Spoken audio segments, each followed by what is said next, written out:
Parlons d'abord aujourd'hui de l'idée entrepreneuriale. Avant de commencer, c'est quoi d'abord l'idée? L'idée, c'est toute chose qui nous vient en tête. C'est ça l'idée. Donc, toute chose que nous pensons dans notre cerveau, c'est ça l'idée. Est-ce que l'idée entrepreneuriale est différente avec nos idées? Non. La réponse est non. Parce que l'idée entrepreneuriale est toujours similaire avec les idées quotidiennes, les idées qui nous viennent chaque fois en tête. Donc, c'est même aussi avec l'idée entrepreneuriale. Mais arrivé à un niveau, il y a une différence. Les idées, par exemple, qui nous viennent chaque jour, soit d'aller jouer au foot, l'idée qui nous vient en tête de manger, donc c'est bel et bien une idée. Tandis que l'idée entrepreneuriale, c'est une idée qui nous pousse à réaliser une activité ou bien un projet. C'est ça l'idée entrepreneuriale.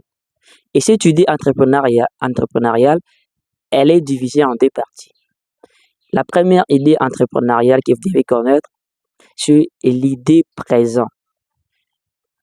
Je parle de l'idée présent, bel et bien en entrepreneuriat. Cette idée présent doit être réalisée avec un temps très court. C'est ça l'idée entrepreneuriale. Par exemple, vous avez une idée de créer une boutique et vous travaillez aussi, vous gagnez une somme qui vous permet d'épargner quelque chose. Donc, avec une courte durée, vous êtes censé de réaliser cette activité-là. Donc, ça, c'est l'idée présentielle. Donc, c'est une idée qui va être réalisée au présent, avec une durée plutôt qui est très courte. C'est ça l'idée présentielle. Et la seconde idée, c'est l'idée future. Donc, c'est une idée qu'on va concevoir et sera réalisée durant une durée qui est un peu longue. C'est ça l'idée future. Donc, l'idée que vous concevez doit être réalisée avec une période qui sera un peu longue. C'est ça l'idée future. Cette idée future-là doit dépendre de vos moyens, de vos capacités. Vous pouvez prévoir. Par exemple, je travaille, je gagne tant d'argent. Je vais commencer à épargner telle somme. Soit dans 5 ans, 10 ans, je vais faire telle chose. Donc là, c'est l'idée future. Donc, une idée qui sera réalisée bel et bien avec une durée qui est longue. Donc, bien qu'il y a la durée longue et courte, donc avec l'idée aussi, l'idée entrepreneuriale, ça va de pair. Donc, il y a une idée qui est présentielle et une idée future.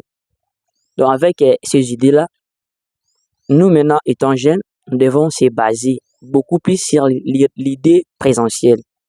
L'idée qui sera réalisée bel et bien dans une période qui sera très courte.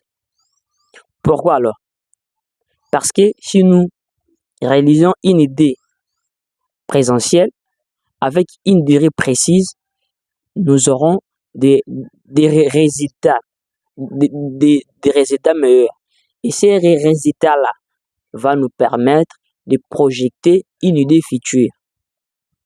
Donc par là qu'on voit, nous jeunes, nous ne devons pas se baser avec les idées futures. C'est important quand même d'avoir une idée future, mais notre devoir est de focaliser d'abord avec l'idée présentielle. Donc si nous travaillons bien l'idée présentielle et puis nous projetons l'idée future, parce que ça sera peut-être impossible pour certains jeunes. D'abord, c'est impossible pour nos jeunes de réunir un montant colossal pour lancer une activité. Là, d'abord, c'est notre premier défi. Et lorsque maintenant nous touchons quelque chose, nous voyons un peu des opportunités qui se présentent devant nous, on doit la saisir. Lorsque nous saisissons ces opportunités-là, on lance directement avec notre idée présentielle. Car cette idée-là va nous permettre de générer quelques recettes. Bien que peu, ça va toujours nous aider. Et l'épée là, nous devons la garder pour qu'on puisse aussi projeter l'idée future. Donc, abonnez-vous sur la chaîne